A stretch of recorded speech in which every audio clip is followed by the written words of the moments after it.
So let's talk through 10 of the strongest units for the Sons of Mortarion in Warhammer 40k.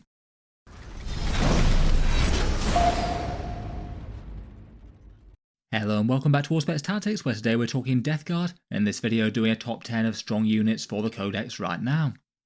In current 40k, Death Guard haven't been having such a bad time of it. When their Codex came out, they were kind of vastly overpowered compared with the rest of factions out there, and for a good few months wound up stomping a whole bunch of tournaments, joined by the Imperial and Chaos Knights for a time. About 9 weeks ago though now, Games Workshop increased the points cost on quite a lot of things from the Death Guard book. Most of their strongest staple units got increases, which while it definitely took the edge off the power of the army, maybe wasn't the worst way to go. I feel like a fair bit of discussion around coming nerfs for them was that people were more hoping that they'd nerf the points rather than the rules, given there's a fair few foreign and impactful combos from the Codex. After the nerfs, they still seem to be doing rather well. Tournament win rates are around about 50% or so, and people are still having lots of enthusiasm for putting them on the tabletop in grand tournaments. They're the third most played faction in Warhammer 40k right now. Probably a better thing overall that they're strong but not overpowered. It does mean they're not getting quite as many top event performances, and maybe tending to be a bit more of a threat in the upper mid tables at the moment. Death Guard players seem to be getting quite a lot of 4-1 events at grand tournaments rather than outright victories.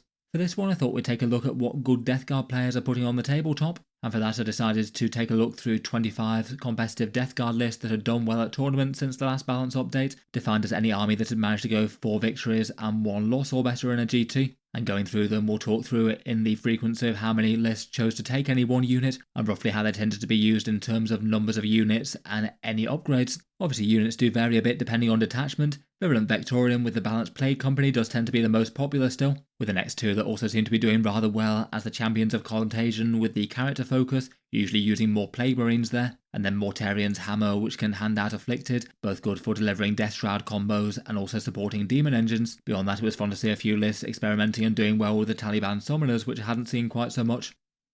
Let's jump into it though, talking through a few honourable mentions and then the top 10. And as ever, if you were looking to add any units to your 40k army, the affiliate links in the video description can save a bit versus Games Workshop, and any purchases after clicking those help to support Auspex Tactics a bit if you were buying something anyway. A big thanks to anyone using those. Starting out with a few honourable mentions though, I won't go through literally every single one of the unique named characters that are kind of rarely played, but here are just a few choices that got a bit of play but not loads, and a few more notable units that you might hope are good for the Death Guard but just don't really seem to make top lists so much. Going through these and just the one army used Plague Burst Crawlers, they perhaps felt like one of the single biggest losers out of the points increases. Some lists occasionally still spam them in Mortarion's Hammer, but they do seem to be very much the exception rather than the rule. Otherwise for armour, 3 used Defilers and 2 used Predator Destructors. The Foul Blight Spawn has fallen off quite a bit as a leader for Plague Marines. Only 2 armies chose to use those rather than the Malignant Plaguecaster and Biologus Putrifier combo. Just 2 armies also used the Blight Terminators, still very rarely seen in competitive play despite the nerf to their rivals the Deathshroud. 4 armies used the regular non-Blight launcher Bloat drones, most of those going for flesh mowers. Maybe seemed a little bit low there compared with what I might have expected. I feel like they're not too bad as sort of outrider skirmish units. 4 armies used Typhus, who I still feel like it's a fairly solid datasheet overall, mortal wound damage and a punchy stat line, though far more choose to use the Lord of Contagion with his very direct melee damage buffs instead. And then for the main man himself, 5 army list used Mortarion, the Demon Primarch maybe not being too dissimilar to how he was before the other units got nerfed. Still interesting enough with a big stat line model with some interesting reactive moves, but really quite a big commitment points wise. There were a few more units that were just out of the rankings for the top 10 proper, though these guys were all notably still played far more than the rest that we just mentioned. One of those is the Death Guard Daemon Prince for 195 points base. In terms of more optimised lists, he generally seems to be in the place where he is borderline on auto-include in Virulent Vectorium, the vast majority of those lists using him. It was 11 out of the 25 armies overall, but not really tending to be played elsewhere. The difference in there is that he's got a cheapish enhancement for the 5+ Feel No Pain, and that basically tips the balance as to whether or not he's genuinely a tough unit or not. His toughness 12 and 10 wounds to start with a 2+ save and a 4+ invulnerable. That's certainly a pretty solid stat line, but maybe isn't quite so enormously stand out for 200 points. When you have the Feel No Pain on top of that, on average you have to take down around about 15 wounds at that profile to lay him low, and that's going to be a far bigger ask. Early in the game he can coordinate with infantry to get lone operative nearby them. Death Guard units within 6 inches gain the benefit of cover, so not too bad for supporting the advance into the midboard. He hands out discounted stratagems to units nearby, which is really quite a big deal. That's quite nice to literally be able to affect any unit within range over quite a big area, and of course he does have his melee damage as well. 7 attacks at strength 8 and damage 3 with lethal hits, better than it sounds due to the contagions of Nurgle as well. It's not exactly standout damage for the points cost, but given all the utility and buffs he gets, as well as his very chunky stat line, and it makes him into a rather powerful model overall. The other two units that were technically just out of the top 10 are the two Plague Marine support characters, the Biologus Putrifier and the Foul Blightspawn. Plague Marines have got a whole bunch of fairly threatening profiles in their unit between range and melee, and between these two they can amp them up to some pretty murderous levels of disease-ridden damage dealing. The Biologus Putrifier makes that literally all of your weapons have lethal hits, even if most of them do anyway, but more importantly have them go off on a critical hit of a 5+ rather than just a 6, so lots more auto wounds than you would normally get. If the unit kills something in melee, which is fairly likely with tooled up Plague Marines, you also get to add +6 to this model's OC, which can be handy enough, and he also chips in with his own damage output as well, D6 strength 7 and damage 2 attacks with the Hyper Blight grenade, again quite likely to be helped out by Contagions when he is attacking things at close range. Typically he'll be fielded alongside a 10 squad of Plague Marines and likely in a Rhino, often with a Plaguecaster alongside, and in the Champions of Contagion he's quite likely to be taking that final ingredient enhancement, where you've got a mainline damage combo unit that's got a pretty reasonable chance to give you an army-wide buff if they can get a kill in melee. As mentioned, on the same level is the Malignant Plaguecaster. He is also 60 points, and I feel like he's a very efficient buffing character indeed. His unit gets sustained hits worn against afflicted targets, both at range and in melee, and if you're delivering them into close range damage dealing, that's going to be most of the targets. And then on top of that, his psychic damage dealing is just genuinely quite good. D6 plus 3 shots at strength 6, AP -2 and damage D3 is really quite a brutal and general purpose tolerant attack, particularly if extra AP or lower toughness is on the go, and make the squad yet more of a scary Overwatch prospect. He also helps out in melee a good amount as well, again buffed by Contagions. He can potentially slow down enemy infantry units a bit as well, but it's perhaps a little bit less valuable given how close you have to get to them in the first place. Again, you're likely to find him buffing a big unit of Plague Marines, and typically with a Biologus Putrifier, as those two have a pretty excellent interaction, getting critical hits on a 5+, where those critical hits will be sustained and lethal. Plague Marine combos in general just tend to be a bit more efficient in the Champions of Contagion as well. Before we move onwards and up the list, I'll just give a quick shout out to today's video sponsor in Tabletop Stronghold. They're one option for some magnetic carry cases to get your miniatures from A to B in safety. Magnetic storage tends to be the single most popular way to get Warhammer miniatures from A to B these days. The idea being that you put magnets on the bases of your miniatures and then attach them to metal sheets inside a storage container. The magnets hold the miniatures in place so they don't slide around or bang or damage each other, and that means that you can fit really quite a lot of models all in one very compact space without the need for insulating foam or anything. Tabletop Stronghold's version of that has the box made out of a very sturdy MDF, notably hard to break or damage, and then within that box you have these steel trays go in at different levels. You can raise or lower them depending on the height of the models that you're transporting, and on the front goes a clear acrylic sheet so you can easily see what's where. It's nice to have the miniatures visible while they're being stored and transported. Broadly speaking, reviews of these have tended to be pretty positive when I've seen them around, like down in the YouTube comments or on Reddit and places. They've got an MDF terrain set as well, a little cheaper if you pick up one of the carry cases. Currently they've got their things on sale for an extra day, 25% off until around the 31st of October, so potentially a little cheaper if you check them out soon. In any case, a big thank you to them for sponsoring the video, and I'll cycle back to their range briefly at the end of it. Next up, and now we're breaking into the top 10 proper with the Plague Marines, 95 points for 5 of them or 190 for 10. They appeared in 13 out of the 25 army lists, mostly with those two previous characters, some with the Foul Blightspawns, someone took a Lord of Poxes. It's kind of interesting seeing the base troops as sort of central big investment damage dealers for the faction more than anything else. They've got 2 wounds at toughness 6, so are fairly resilient to small armors, but big stuff will take them out fairly quickly still, and they get a huge mix of damage profiles to the point where you can give most of the squad special weapons. The champion tends to take a plasma gun and power fist. They usually max out on heavy plague weapons, and things like the plague spear, blight launchers and plasma guns are all popular beyond that. They've got good weight on objectives with the OC2, and the helpful ability to ping a unit to make them afflicted in the shooting phase with their special rule. The profiles are a mix of things that are effective against different units, but with the buffs of the Biologus Putrifier and Malignant Plaguecaster, plus their own damage output added in, and you make a seriously scary unit. Just massive amounts of saves that the opponent's going to be taking with all those lethal hits, and often with better AP than they'd normally have due to the Contagions. To make such a unit and to get it in a Rhino though, it's really quite a lot of points investment, and they absolutely want to be going to something worthwhile in the enemy army, as they've got huge amounts of damage output, but maybe not quite as great mobility as some. They can be quite a good target for any damage and defensive stratagems as well, such as Champions of Contagion and Virulent Vectorian ones. Then going side by side with them, all the lists that had Plague Marines had Rhinos to deliver them, helping them out on several different fronts here, making sure they don't get too damaged before they get to deliver a maximal damage combo into the enemy. maybe moving them up into the midboard and then having a sort of battlefield bunker to jump out of. You can disembark 3 and then move your 5 and then shoot and charge. But then the Rhino also gets a powerful buffing special rule as well, allowing you to reroll wound rolls against one thing that the Rhino's shot. That's quite a big deal on top of all the sustained and lethal hits that the squad might get between a fully buffed up combo. Overall, the whole Plague Marine Murder Squad is seriously quite scary, though as you can see it's only around about half the list that make the investment in it, as if you do take those 2 characters plus Rhino plus Plague Marines, it's around about 400 points or so.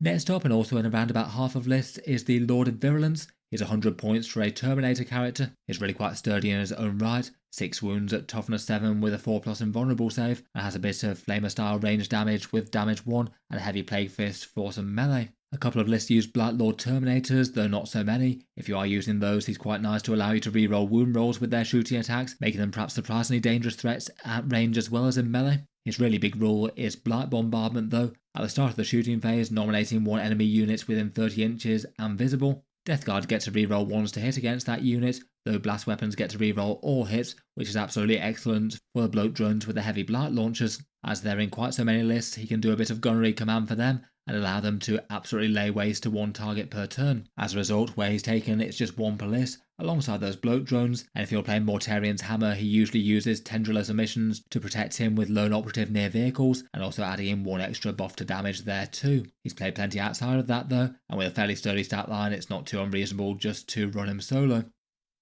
Next up, and also played in around about half of these top lists, are the Death Guard Chaos Spawn, 80 points for a pair of them. Fairly sturdy scouting beast with 4 wounds at toughness 7 and a 5+ feel no pain, and generally needing more than a bit of small arms to take them down. They can definitely help out the Death Guard on the sort of objective skirmishing style game. Scouting up 6 inches and having an 8-inch move means they're going to be able to threaten to attack things in the midboard and perhaps be a helpful unit for trading on objectives or doing secondaries in the early game. Perhaps quite helpful to have a unit that's fairly tough and is going to need just a little bit of effort to dislodge if you want to. Their melee damage isn't terrible as well once contagions have been taken into effect, and can bully some lighter infantry or some standard sized space marines. And then if the opponent does decide to take them out in close combat, they might deal a few mortal wounds as a consolation prize. They feel like they maybe have a bit of overlap in battlefield role with squads of 10 Poxwalkers. They can also get contagions out into the midboard as well, and also take a bit of focused damage output to take down. And usually when these guys are taken, it's usually either 1 or 2 units per 2,000 point army list.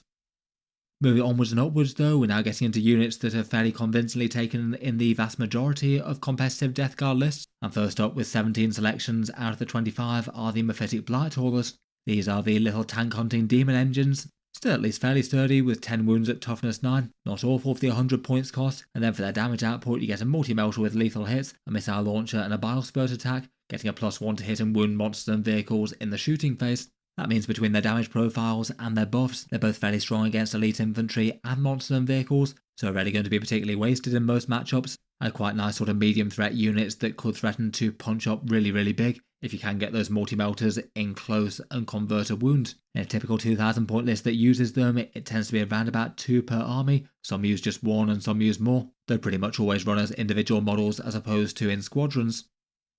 Next up, and more popular still, in 19 out of the 25 army lists, is the Tallyman. He's a bit of an unusual model that just makes mathematical sense in most lists. 50 points for a miniature that can sit somewhere safe in the home field, counting his tallies and on average generating around about 3 command points over the course of a typical game. Usually when fielded he doesn't have any sort of Plague Marine retinue. Very occasionally I've seen some people buy him a 5-strong one, but that might be a bit of an overinvestment. In general he's going to be pretty happy just being a lone model screening out a bit of the home field so the opponent can't arrive reserves there, and maybe be on hand to be an expendable unit to do some secondary objectives if he should be called on to do so in the late game when his command point generation is mainly done.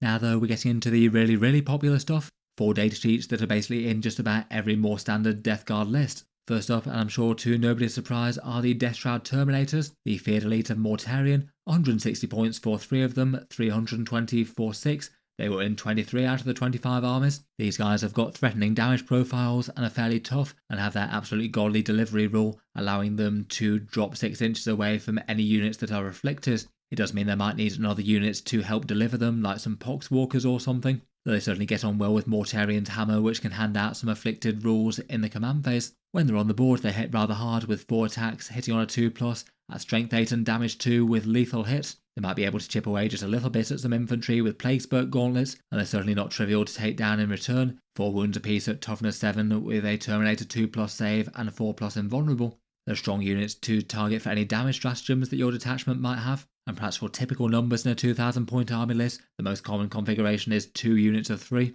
maybe with an option to drop units turn 2 or turn 3 if you didn't want to go for just one enormous punch. A few people use other configurations though, either one enormous squad or 9 of them, maybe a 6 and a 3 or 3 full units of 3. Once they're on the board they will be rather slow and not in enormous threat range though. Moving 5 inches without advance and charge access isn't going to be too easy to catch up with the enemy. Generally for each of those Deathshroud Terminator squads, they usually take a Lord of Contagion, unless they're going something else like Typhus, and as a result the Lord of Contagion appears in just as many lists as the Deathshroud do, 23 out of 25, and basically takes the squad and adds far more damage and some more utility besides. The Deathshroud can deliver the Lord into close combat, and when they get there he'll buff their damage with getting sustained hits 1 and Lance on already very nice general purpose profiles with the Contagion debuffs. There's a good chance they just one-shot a lot of units in 40k. His own profile is also a really nice one to help out the squad. 5 attacks at strength 9 and damage 3 with lethal hits. It'll be good against a few things that the Deathshroud aren't quite so hot against, say toughness 10 vehicles or Terminator equivalents. In the Virulent Vectorium there's 2 good damage enhancements for him. You can either take the Demon Weapon or the Furnace of Plagues. Both of those are pretty reasonable, and then as if they weren't already a bad enough threat to start with, he also has Unholy Resilience as well. If the opponent does decide to do the work and wipe out the unit, when he dies you get to set him up on a 2+ at the end of the phase with 3 wounds remaining. Overall pretty excellent as a Deathshroud leader, a good damage profile in himself, and buffs the squad for far more. Next up, and also basically auto-include in Death Guard armies, we have the Poxwalkers, and Nurgle's Disturbing Plague Zombies are 65 points for 10 of them, 130 for 20. These guys have the Infiltrate role for the army, quite nice, cheap and expendable to be able to start in the mid-board, and they still take at least a fair amount of damage output to take them down. 10 bodies in the squad, all at toughness 4 and with a 5+ feel no pain. They're quite a nice unit to be able to bait out the opponent, potentially putting 10 OC on a mid-board objective that they then have to go and deal with. Being at the front of the army with really quite a lot of models, you might also have the option for annoying move block things that you could do turn 1 as well. And different lists do use them in different ways. Some just take the 1 squad of 10, as infiltrators just have excess value. For the first unit that you can take of them, it means that you can put them down to screen out enemy scouts and infiltrators, and have at least 1 unit that can do, say, actions and objectives in the mid-board turn 1. Other armies might take 2 or 3 squads, taking up other positions on the mid-board, or maybe having the option to do a bunch of move blocking if you wanted to. In Death Guard, having units extra close to the enemy straight away is also a good idea,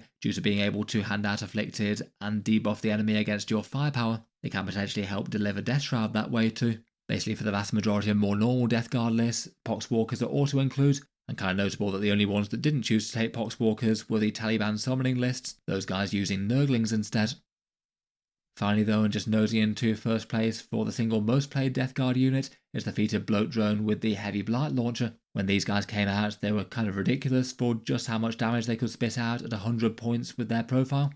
I was thinking they might just be a little bit more take or leave at 120 points, but doesn't really seem so. Almost literally every single army takes either 2 or 3 of them, lots and lots of lists deciding to go for 3 as a solid disease-ridden firebase. These things are just super easy to use. The defensive stats aren't standout, but they aren't awful as well. 10 wounds at toughness 9 with a 5+ invulnerable save. And then they've just got strong firepower that's rarely going to be bad against virtually anything in the game. D6 plus 2 shots at strength 10, AP minus 2 and damage 3 with lethal hits and blast. That should take chunks out of horde units. It's a great profile for killing Terminators and should stack some damage on toughness 10 vehicles as well. As usual, potentially more to all of the above if the target's afflicted.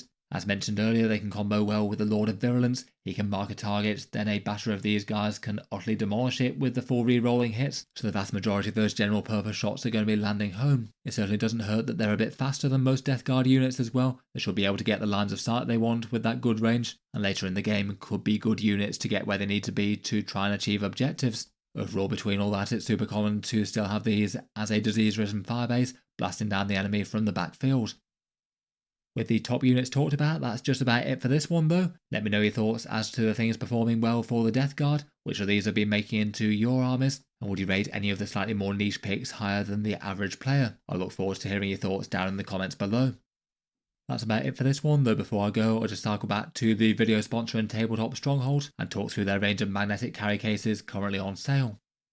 Here's the amount of miniatures that you can fit on each tray in their cases, when maximally loaded maybe up to around 90 or so 25mm bases or 30 odd Terminators.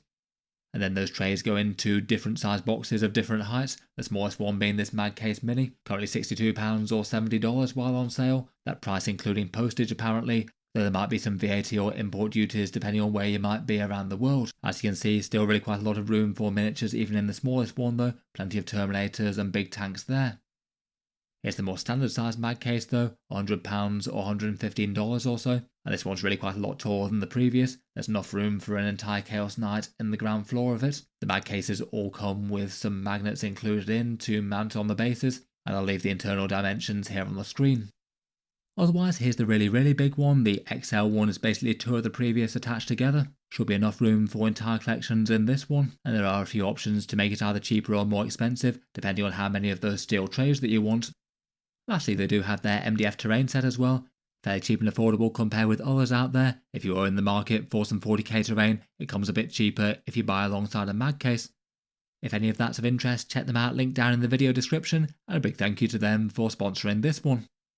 I'll leave that there for now though. Feel free to subscribe to Auspex Tactics if you'd like to see more like this. I'll certainly keep the regular 40k videos coming, with new ones out just about every day. If you'd like to support the channel and keep the videos coming, as well as those affiliate discount links in the video description, Auspex Tactics has a Patreon page as well. That's linked below. Channel patrons get a few advantages, seeing certain videos early, regular votes to see what sort of things come next on the channel, and automatic entry into the regular prize giveaways with a chance to win some big model kits each month. If any of that sounds good to you, or you'd just like to help support, the link's down in the video description below. In any case, a massive thank you for listening, and I'll hope to see you guys next time.